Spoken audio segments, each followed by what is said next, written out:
Ninguém me avisou que ignorar aquilo custaria tanto. Talvez porque não parecia importante.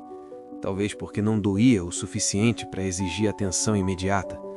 No começo era só um incômodo estranho, uma sensação difícil de explicar que aparecia nos momentos mais comuns.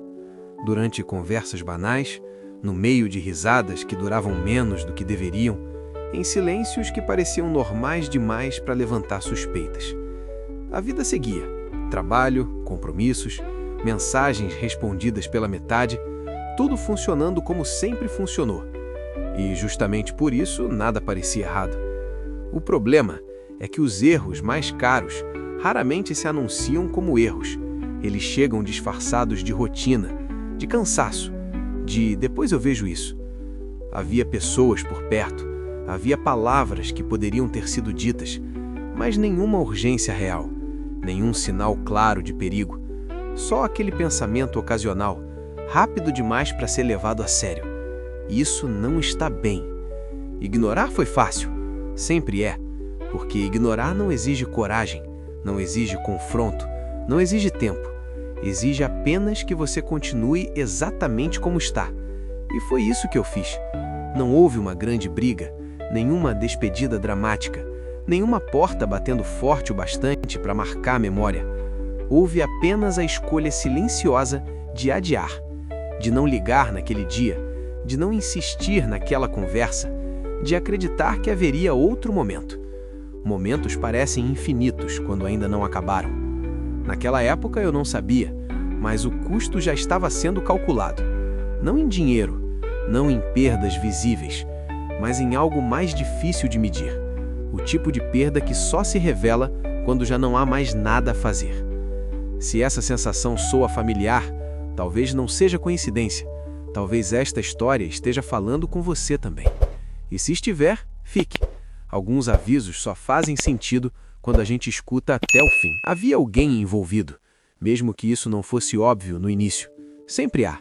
Não era uma presença distante, nem uma figura secundária. Era alguém constante.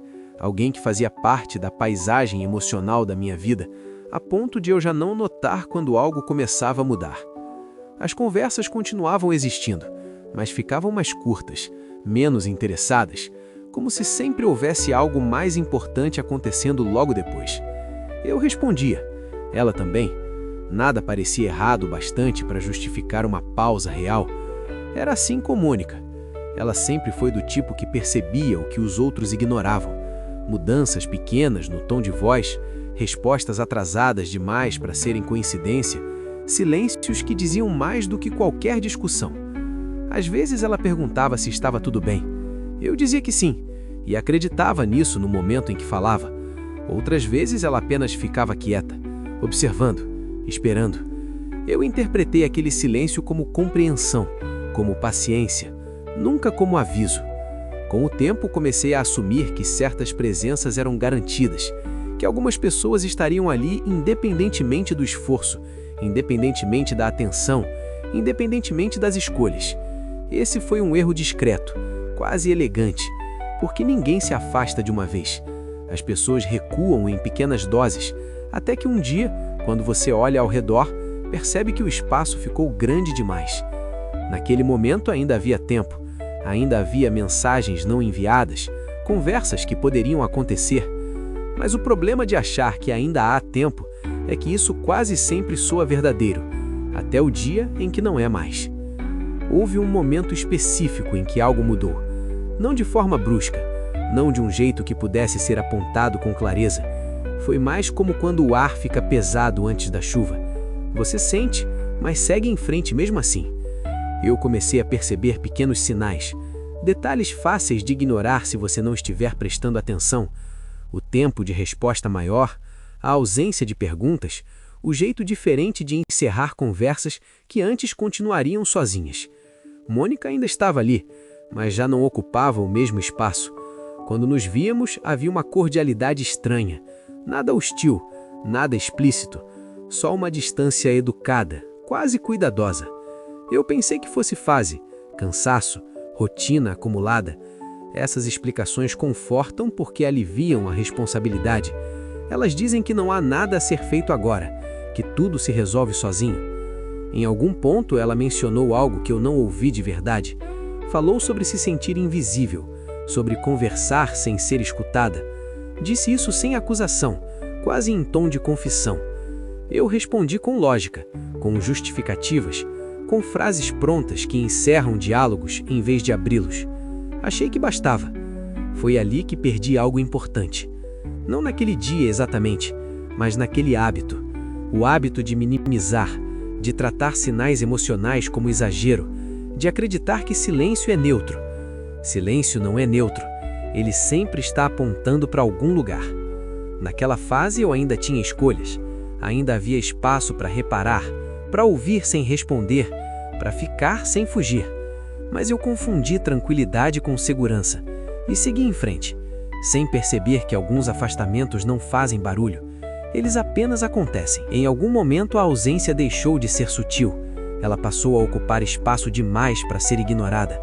Não houve anúncio, nenhuma conversa definitiva, apenas a percepção tardia de que certas rotinas tinham desaparecido.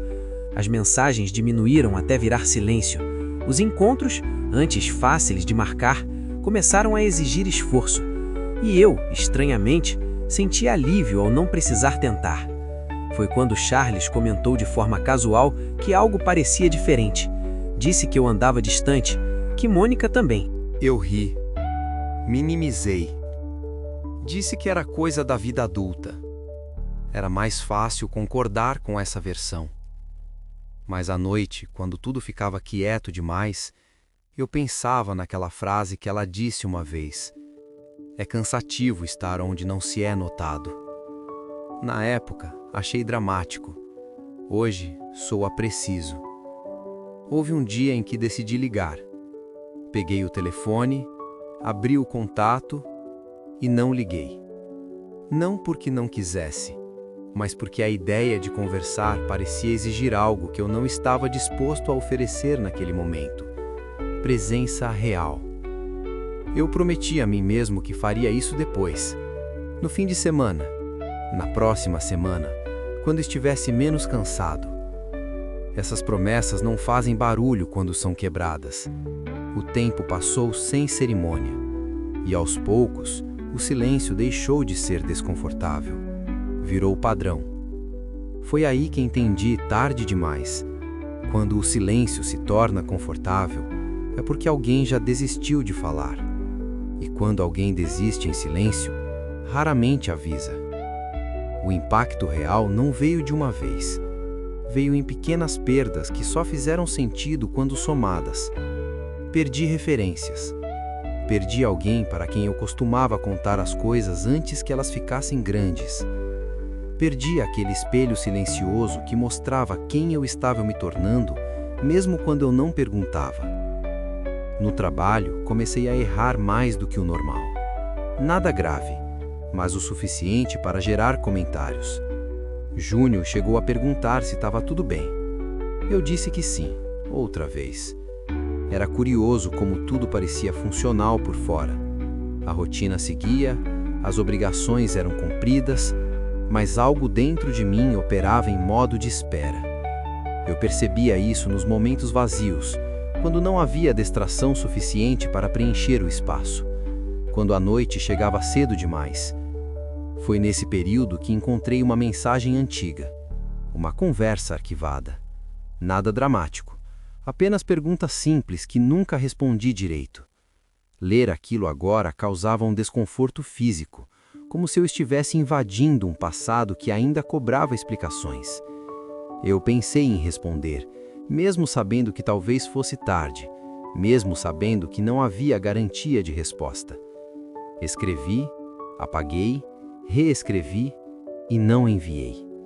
Existe um ponto em que o medo de incomodar se confunde com o medo de assumir responsabilidade. E eu estava exatamente ali. Naquele dia, entendi algo essencial.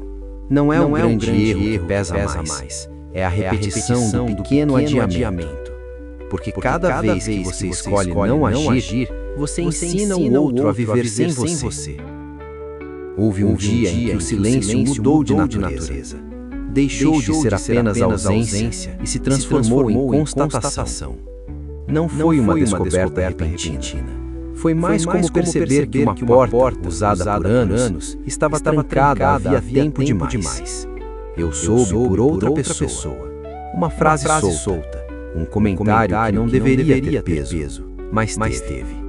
Mônica tinha seguido em frente. Nada dramático, nada trágico. Apenas isso. Ela reorganizou a vida sem mim. Naquele instante, algo se rompeu de vez.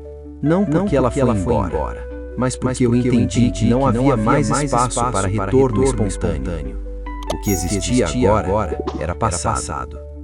Tentei racionalizar, dizer a mim mesmo que era natural, que pessoas mudam, que ciclos se encerram. Tudo isso é verdade, mas nenhuma dessas frases diminui o peso do arrependimento quando chega. Eu pensei em procurar, em dizer tudo o que não disse, mas percebi que algumas explicações só servem para aliviar quem fala, não quem escuta. O silêncio, dessa vez, não era escolha, era consequência. Foi nesse ponto que entendi o custo real. Não perdi alguém em um evento específico. Perdi aos poucos enquanto acreditava que ainda estava tudo ali. A dor não veio como choque, veio como clareza tardia. Ignorar não destrói imediatamente. Ele apenas constrói um final inevitável, um dia de cada vez. O arrependimento não chegou como desespero. Chegou como um peso constante, difícil de remover. Não havia mais o que fazer, e isso era o mais difícil de aceitar. A ausência de opções cria um tipo especial de dor, aquela que não pede ação, apenas convivência. Eu revisitei mentalmente cada decisão pequena, cada vez que escolhi descansar em vez de ligar, cada momento em que achei que entender era suficiente, quando na verdade era preciso demonstrar.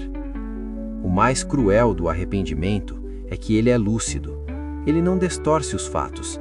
Ele mostra exatamente onde você poderia ter feito diferente. E não há como discutir com isso. Passei a perceber quantas vezes fiz o mesmo em outras áreas. Com amigos, com oportunidades, com versões de mim mesmo que ficaram para trás, sem despedida. Ignorar sempre parece inofensivo no presente. É confortável, silencioso, socialmente aceitável. Ninguém questiona quem adia, ninguém confronta quem evita. Mas o corpo sente, a mente registra, e em algum ponto a conta chega. Eu não pensava mais em Mônica todos os dias. Pensava em quem eu fui enquanto a perdia. Essa versão minha era a parte mais difícil de encarar. Foi aí que algo mudou. Não para corrigir o passado, isso já era impossível, mas para impedir que o padrão continuasse. O arrependimento, quando finalmente ouvido, não pede punição, ele pede atenção. E pela primeira vez, eu escutei. O que ficou depois não foi apenas saudade, foi atenção. Passei a notar sinais que antes passavam despercebidos, mudanças mínimas no comportamento das pessoas, frases ditas até a metade, silêncios que pedem mais do que espaço. Aprendi que quase ninguém vai implorar por presença. As pessoas avisam uma vez, talvez duas. Depois disso, elas apenas se adaptam à ausência. E essa adaptação é silenciosa demais para ser percebida a tempo. Hoje, quando algo me incomoda de forma sutil, eu paro. Não porque tenho todas as respostas, mas porque sei o preço de fingir que não vi. Ignorar parece inofensivo quando ainda existe amanhã, mas o amanhã não avisa quando deixa de ser uma opção. Essa história não é sobre Mônica, nem sobre mim. É sobre aquele detalhe que você também vem adiando. A conversa que parece pequena, a ligação que pode esperar, o sentimento que você empurra para depois. São essas coisas que cobram mais caro. Se em algum momento deste vídeo algo ecoou dentro de você, não trate isso como coincidência. Avisos reais quase nunca vêm em forma de crise. Eles chegam baixos, discretos, fáceis de ignorar. Prestar atenção agora pode não parecer urgente, mas quase tudo que dói hoje começou assim. Se você quer continuar ouvindo histórias como essa, histórias sobre o que não foi dito, sobre erros invisíveis e sobre arrependimentos que chegam tarde, inscreva-se no canal. Às vezes, ouvir até o fim é a diferença entre aprender com uma história ou se tornar a próxima.